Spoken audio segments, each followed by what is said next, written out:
ਸਤਿ ਸ਼੍ਰੀ ਅਕਾਲ, ਓਮ ਸ਼ਾਂਤੀ ਦੋਸਤੋ। ਮੈਂ ਇੱਕ ਵਾਰ ਫਿਰ ਤੁਹਾਡੇ ਸਾਰਿਆਂ ਦਾ ਸਵਾਗਤ ਕਰਦੀ ਹਾਂ ਸਾਡੇ ਅੱਜ ਦੇ ਪ੍ਰੋਗਰਾਮ ਖੁਸ਼ੀਆਂ ਖੇੜੇ ਸਾਡੇ ਵੇੜੇ।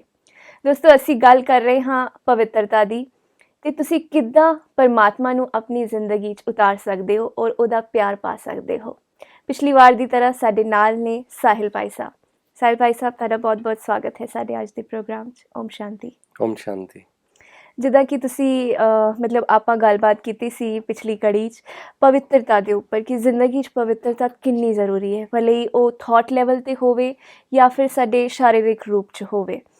ਇਹਦੇ ਨਾਲ ਇੱਕ ਹੋਰ ਚੀਜ਼ ਜੋ ਸਾਡੇ ਜ਼ਿਹਨ 'ਚ ਆਉਂਦੀ ਹੈ, ਉਹ ਸਭ ਤੋਂ ਪਹਿਲਾਂ ਇਹ ਆਉਂਦੀ ਹੈ ਕਿ ਬਹੁਤ ਸਾਰੇ ਮੈਂ ਦੇਖੇ ਹੈ ਕਿ ਬਹੁਤ ਸਾਰੇ ਲੋਕ ਜੋ ਬਚਪਨ ਤੋਂ ਹੀ ਇਸ ਚੀਜ਼ ਨੂੰ ਅਪਣਾਉਣਾ ਚਾਹੁੰਦੇ ਨੇ, ਲੇਕਿਨ ਨਹੀਂ ਵੀ ਕਰ ਪਾਉਂਦੇ ਹੈ ਜਾਂ ਕੋਈ ਸਰਕਮਸਟੈਂਸਿਸ ਇਹੋ ਜਿਹੇ ਆ ਜਾਂਦੇ ਹੈ ਔਰ ਇਹਦੇ 'ਚ ਡਿਫਰੈਂਸ ਆ ਜਾਂਦਾ ਹੈ। ਲਾਈਕ ਵੱਡੇ ਹੋਣ ਤੋਂ ਬਾਅਦ ਉਹ ਚੀਜ਼ ਨਹੀਂ ਮੇਨਟੇਨ ਹੋ ਪਾਉਂਦੀ ਹੈ ਔਰ ਕੁਛ ਲੋਕਾਂ ਨੂੰ ਫੀਲਿੰਗ ਬਚਪਨ ਤੋਂ ਹੀ ਲਾਈਕ ਡਿਸਾਈਡ ਕਰ ਲੈਂਦੇ ਕਿ ਨਹੀਂ ਅਸੀਂ ਇਸੇ ਰਾਹ 'ਤੇ ਚੱਲਣਾ ਹੈ। ਅਤੇ ਇਹਦੇ 'ਚ ਵੀ ਕੁਛ ਆਤਮਾ ਦਾ ਕੁਛ ਕੁਛ ਕੈਲਕੂਲੇਸ਼ਨਸ ਹੈ ਇਹਦਾ ਕਿ ਕੁਛ ਆਤਮਾਵਾਂ ਇਸ ਤਰਫ ਜ਼ਿਆਦਾ ਅਟਰੈਕਟ ਹੁੰਦੀਆਂ ਹੈ ਔਰ ਕੁਛ ਨਹੀਂ ਹੋ ਪਾਉਂਦੀਆਂ। ਤੁਸੀਂ ਇਹ ਬਿਲਕੁਲ ਠੀਕ ਕਿਹਾ। ਐਕਚੁਅਲੀ ਇਹ ਕੈਲਕੂਲੇਸ਼ਨ ਹੁੰਦੀ ਹੈ। ਕੈਲਕੂਲੇਸ਼ਨ ਇਸ ਤਰ੍ਹਾਂ ਹੈਗੀ ਹੈ ਕਿ ਬੇਸਿਕਲੀ ਅਸੀਂ ਜਨਮ ਬਾਅਦ ਜਨਮ ਆਤਮਾ ਜਨਮ ਲੈ ਰਹੀ ਹੈ, ਸਰੀਰ ਛੱਡਦੀ ਹੈ, ਫਿਰ ਦੁਬਾਰਾ ਜਨਮ ਲੈ ਲੈਂਦੀ ਹੈ, ਤੇ ਇੱਕ ਐਵੋਲਿਊਸ਼ਨ ਹੈ। ਜਿਸ ਤਰ੍ਹਾਂ ਅਸੀਂ ਗੱਲ ਕੀਤੀ ਸੀ, ਆਤਮਾ ਨੇ ਸਤੋ ਪ੍ਰਧਾਨ ਸਟੇਜ ਤੋਂ ਸਤੋ ਰਜੋ ਤਮੋ ਵੱਲ ਜਾਣਾ ਹੈ ਤੇ ਤਮੋ ਪ੍ਰਧਾਨ ਵੱਲ।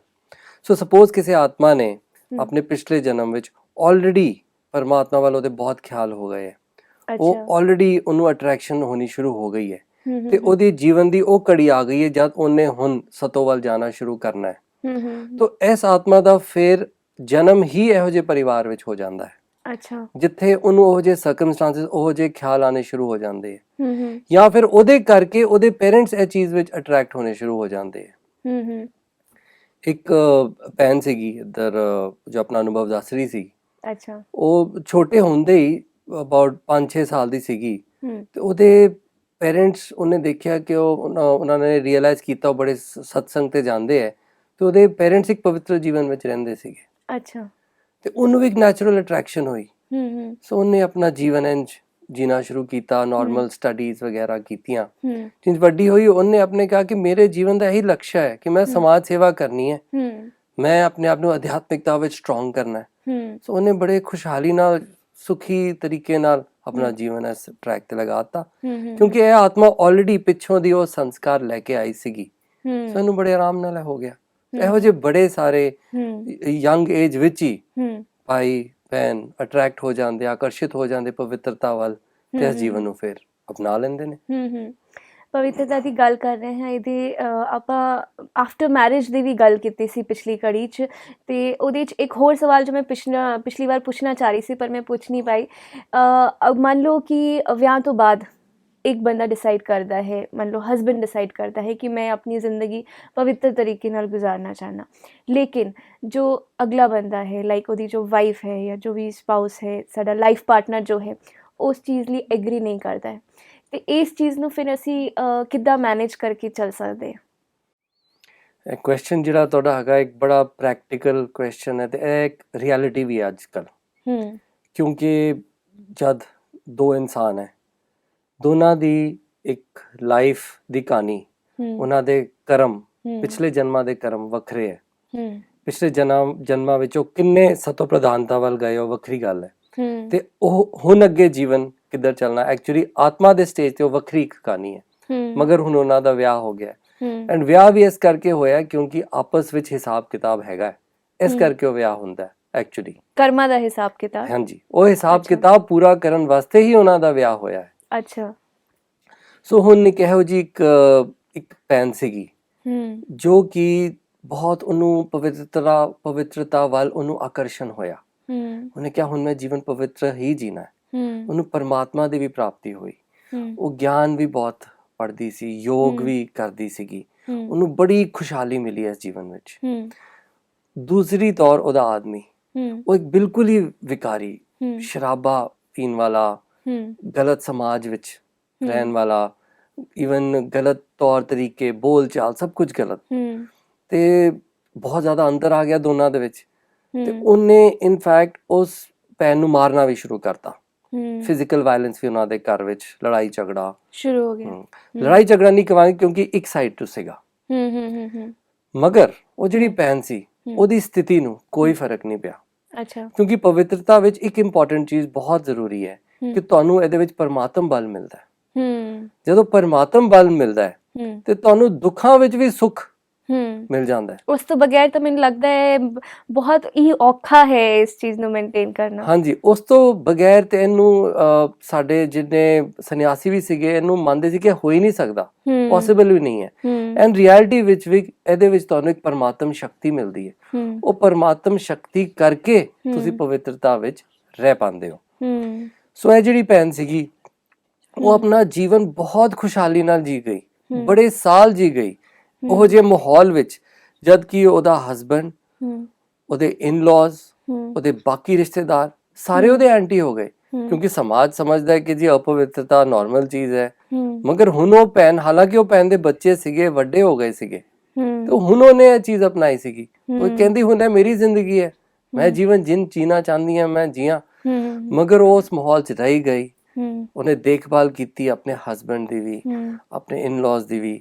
ਹੂੰ ਐਂਡ ਹੌਲੀ ਹੌਲੀ ਹਸਬੈਂਡ ਇਨ-ਲॉज ਦੇ ਵਿਚਾਰ ਹੌਲੀ ਹੌਲੀ ਬਦਲਣੇ ਸ਼ੁਰੂ ਹੋਏ। ਹੂੰ ਮਗਰ ਜੋ ਇਹ ਸਿਚੁਏਸ਼ਨ ਆਈ, ਹੂੰ ਹੈਗਾ ਤੇ ਚਲੋ ਭੈਣ ਦਾ ਤੇ ਭਰਾ ਦਾ ਕਰਮਾਂ ਦਾ ਹਿਸਾਬ ਕਿਤਾਬ ਸੀਗਾ, ਹੂੰ ਮਗਰ ਕਹਿਣ ਦੀ ਗੱਲ ਹੈਗੀ ਕਿ ਉਹਨੂੰ ਉਹ ਦੁੱਖ ਵਿੱਚ ਵੀ ਸੁੱਖ ਮਹਿਸੂਸ ਹੋਇਆ।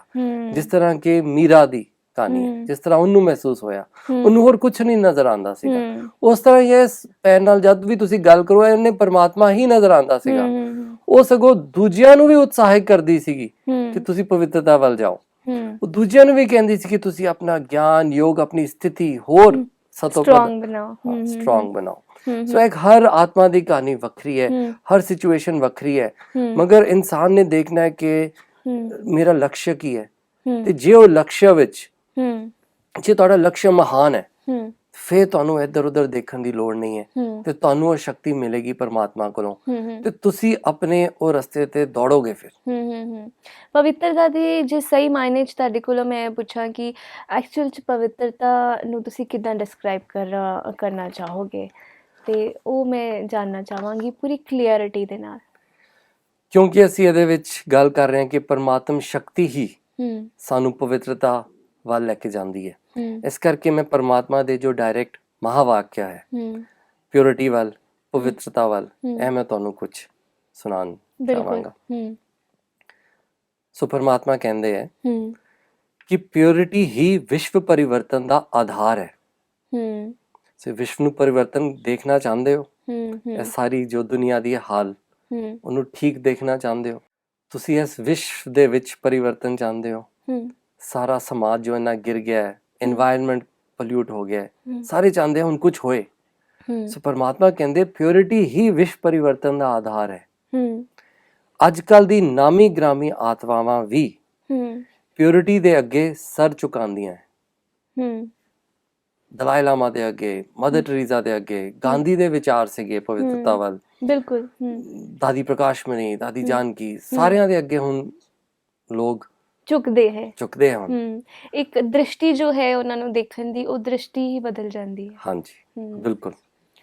ਲੋਕ ਪਿਓਰਿਟੀ ਨੂੰ ਮੁਸ਼ਕਿਲ ਸਮਝਦੇ ਹਨ, ਪਰ ਤੁਸੀਂ ਸੌਖਾ ਅਨੁਭਵ ਕਰਦੇ ਹੋ।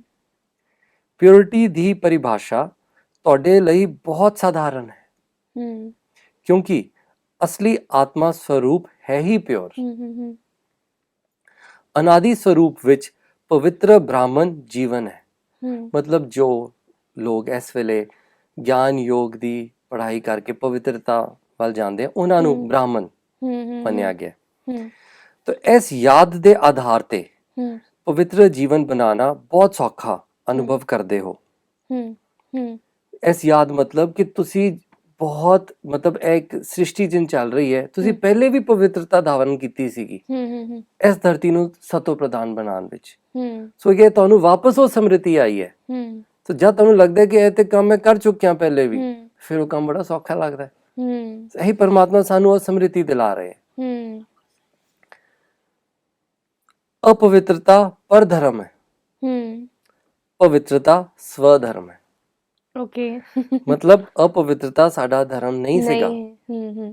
ਅਸੀਂ ਪਿਓਰ ਆਤਮਾਵਾਂ ਸੀਗੀਆਂ, ਹੂੰ ਅਸੀਂ ਵਾਪਸ ਉੱਧਰ ਵੱਲ ਜਾਣਾ। ਸੋ ਆਪਣੇ ਧਰਮ ਅਪਣਾਉਣਾ ਤੇ ਸੌਖਾ ਹੁੰਦਾ ਨਾ। ਹੂੰ ਕਿਸੇ ਦਾ ਧਰਮ, ਹੂੰ ਜੇ ਤੁਹਾਨੂੰ ਕਹੀਏ ਤੁਸੀਂ ਮੁਸਲਮਾਨ ਬਣ ਜਾਓ ਹੂੰ ਤੇ ਉਹ ਸਾਰਾ ਕੁਝ ਫੋਲੋ ਕਰੋ, ਹੂੰ ਔਖਾ ਲੱਗੇਗਾ। ਬਿਲਕੁਲ। ਇਸੇ ਤਰ੍ਹਾਂ ਜੇ ਮੁਸਲਮਾਨ ਨੂੰ ਕਹੋ ਜੀ ਤੁਸੀਂ ਸਿੱਖ ਬਣ ਜਾਓ ਹੂੰ ਤੇ ਉਹਨੂੰ ਔਖਾ ਲੱਗੇਗਾ। ਹੂੰ ਉਹ ਤੇ ਹੋ ਗਿਆ ਸਰੀਰ ਦਾ ਧਰਮ, ਮਗਰ ਅਸੀਂ ਆਤਮਾ ਦੇ ਧਰਮ ਦੀ ਗੱਲ ਕਰ ਰਹੇ ਹਾਂ। ਹੂੰ ਸੋ ਇਹ ਸਾਡਾ ਓਰੀਜਨਲ ਧਰਮ ਹੀ ਸੀਗਾ। ਸੋ ਜੋ ਸਾਡਾ ਸੀਗਾ ਉਹੀ ਅਸੀਂ ਅਪਣਾ ਰਹੇ ਹਾਂ। ਇੰਨੀ ਜੀ ਗੱਲ ਹੈ। ਸਵਧਰਮ ਨੂੰ ਅਪਣਾਉਣਾ ਸੌਖਾ ਹੈ। ਆਗਿਆਕਾਰੀ ਬੱਚਿਆਂ ਨੂੰ ਪਰਮਾਤਮਾ ਦੀ ਪਹਿਲੀ ਆਗਿਆ ਹੈ, ਪਵਿੱਤਰ ਬਣੋ, ਫਿਰ ਹੀ ਯੋਗੀ ਬਣ ਸਕੋਗੇ। ਅੱਛਾ। ਇਸ ਆਗਿਆ ਦਾ ਪਾਲਨ ਕਰਨ ਵਾਲੇ ਆਗਿਆਕਾਰੀ ਬੱਚਿਆਂ ਨੂੰ ਵੇਖ ਕੇ ਖੁਸ਼ ਹੁੰਦੇ ਨੇ। ਪਰਮਾਤਮਾ ਨੂੰ ਵੀ ਖੁਸ਼ੀ ਮਿਲਦੀ ਹੈ ਕਿ ਇਹ ਬੱਚੇ ਇਸ ਤਮੋ ਪ੍ਰਧਾਨ ਵਾਤਾਵਰਣ ਵਿੱਚ ਹੁਣ ਇੱਕ ਸਤੋ ਪ੍ਰਧਾਨ ਪਵਿੱਤਰ ਜੀਵਨ ਜੀ ਰਹੇ ਨੇ। ਮਤਲਬ ਜੇ ਤੁਸੀਂ ਖੁਦ ਮਨੋ ਇੱਛਾ ਕਰੋਗੇ ਤਾਂ ਹੀ ਪਰਮਾਤਮਾ ਤੁਹਾਡੇ ਕੋਲ ਆਏਗਾ। ਔਰ ਅਗਰ ਪਰਮਾਤਮਾ ਆ ਗਿਆ ਤਾਂ ਮੈਨੂੰ ਲੱਗਦਾ ਹੈ ਕਿ ਹਰ ਚੀਜ਼ ਉੱਦਾਂ ਹੀ ਸੌਖੀ ਹੋ ਜਾਂਦੀ ਹੈ। ਇੱਥੇ ਸਿਰਫ ਪਵਿੱਤਰਤਾ ਦੀ ਹੀ ਗੱਲ ਨਹੀਂ ਹੈ, ਹੋਰ ਵੀ ਬਹੁਤ ਸਾਰੀਆਂ ਚੀਜ਼ਾਂ ਇਹਦੇ ਨਾਲ ਜੁੜੀਆਂ ਹੋਈਆਂ ਜੋ ਪਰਮਾਤਮਾ ਨਾਲ ਜੁੜ ਕੇ ਮੈਨੂੰ ਲੱਗਦਾ ਹੈ ਆਪਣੇ ਆਪ ਸੌਖੀਆਂ ਹੋ ਜਾਂਦੀਆਂ। ਅੱਜ ਦੀ ਪੂਰੀ ਚਰਚਾ ਲਈ ਭਾਈ ਸਾਹਿਬ ਤੁਹਾਡਾ ਬਹੁਤ ਬਹੁਤ ਸ਼ੁਕਰੀਆ। ਓਮ ਸ਼ਾਂਤੀ। ਓਮ ਸ਼ਾਂਤੀ। ਦੋਸਤੋ, ਕਿੰਨਾ ਜ਼ਿਆਦਾ ਇੰਪੋਰਟੈਂਟ ਹੈ ਆਪਣੀ ਜ਼ਿੰਦਗੀ 'ਚ ਪਵਿੱਤਰਤਾ ਨੂੰ ਲੈ ਕੇ ਆਉਣਾ। ਛੋਟੀਆਂ-ਛੋਟੀਆਂ ਗੱਲਾਂ ਨੇ ਜਿਨ੍ਹਾਂ ਨੂੰ ਅਸੀਂ ਇਗਨੋਰ ਕਰ ਦਿੰਦੇ ਹਾਂ। ਅੱਜ ਦੀ ਇਸ ਪੂਰੀ ਕੜੀ 'ਚ ਮੈਨੂੰ ਜੋ ਸਮਝ ਆਇਆ ਹੈ ਉਹ ਇਹ ਸਮਝ ਆਇਆ ਹੈ ਕਿ ਆਪਣੀ ਜ਼ਿੰਦਗੀ 'ਚ ਜੇ ਤੁਸੀਂ ਖੁਸ਼ ਰਹਿਣਾ ਚਾਹੁੰਦੇ ਹੋ ਤੇ ਉਹ ਖੁਸ਼ੀ ਲਈ ਤੁਹਾਨੂੰ ਕਦੀ ਵੀ ਬਾਹਰੀ ਰੂਪ 'ਤੇ, ਬਾਹਰੀ ਚੀਜ਼ਾਂ 'ਤੇ ਡਿਪੈਂਡ ਨਹੀਂ ਰਹਿਣਾ ਹੈ। ਭਾਵੇਂ ਉਹ ਫਿਜ਼ੀਕਲ ਅਟਰੈਕਸ਼ਨ ਹੋਵੇ ਜਾਂ ਫਿਰ ਮਨ ਦੀ ਸ਼ਾਂਤੀ ਹੋਵੇ। ਪਵਿੱਤਰਤਾ ਜੋ ਹੈ ਉਹ ਮਨਸਾ, ਵਾਚਾ ਔਰ ਕਰਮਨਾ, ਜਿੱਦਾਂ ਕਿ ਭਾਈ ਸਾਹਿਬ ਨੇ ਸਾਨੂੰ ਸਮਝਾਇਆ ਕਿ ਇਹ ਤਿੰਨੋਂ ਚੀਜ਼ਾਂ ਅਗਰ ਸਾਡੀ ਜ਼ਿੰਦਗੀ 'ਚ ਆ ਜਾਣ ਔਰ ਇਹ ਤਿੰਨੋਂ ਦੇ ਥਰੂ ਸਾਨੂੰ ਅਗਰ ਪਵਿੱਤਰਤਾ ਆ ਜਾਂਦੀ ਹੈ, ਮਨ ਦੀ ਪਵਿੱਤਰਤਾ, ਤਨ ਦੀ ਪਵਿੱਤਰਤਾ ਔਰ ਸਾਡੇ ਕਰਮਾਂ 'ਚ ਜੋ ਅਸੀਂ ਐਕਸ਼ਨ ਕਰਨੇ ਹਾਂ ਉਹਦੇ 'ਚ ਵੀ ਜੇ ਪਵਿੱਤਰਤਾ ਆ ਜਾਂਦੀ ਹੈ ਤੇ ਜੀਵਨ ਉੱਦਾਂ ਹੀ ਖੁਸ਼ਹਾਲ ਹੋ ਜਾਂਦਾ ਹੈ। ਇਹਦਾ ਮਤਲਬ ਇਹ ਹੈ ਕਿ ਪਵਿੱਤਰ ਮਨ, ਪਵਿੱਤਰ ਤਨ, ਇਹਦਾ ਮਤਲਬ ਪਰਮਾਤਮਾ ਜੋ ਹੈ ਉਹਦਾ ਸਾਥ ਤੁਹਾਡੇ ਨਾਲ ਹੈ। ਔਰ ਜਦੋਂ ਪਰਮਾਤਮਾ ਦਾ ਸਾਥ ਤੁਹਾਡੇ ਨਾਲ ਹੈ ਤਾਂ ਫਿਰ ਸਭ ਚੰਗਾ ਹੀ ਚੰਗਾ ਹੈ। ਫਿਰ ਮਿਲਾਂਗੇ ਅਗਲੀ ਕੜੀ 'ਚ। ਤਬ ਤੱਕ ਤੁਹਾਡਾ ਸਾਰਿਆਂ ਦਾ ਬਹੁਤ ਬਹੁਤ ਧੰਨਵਾਦ। ਓਮ ਸ਼ਾਂਤੀ।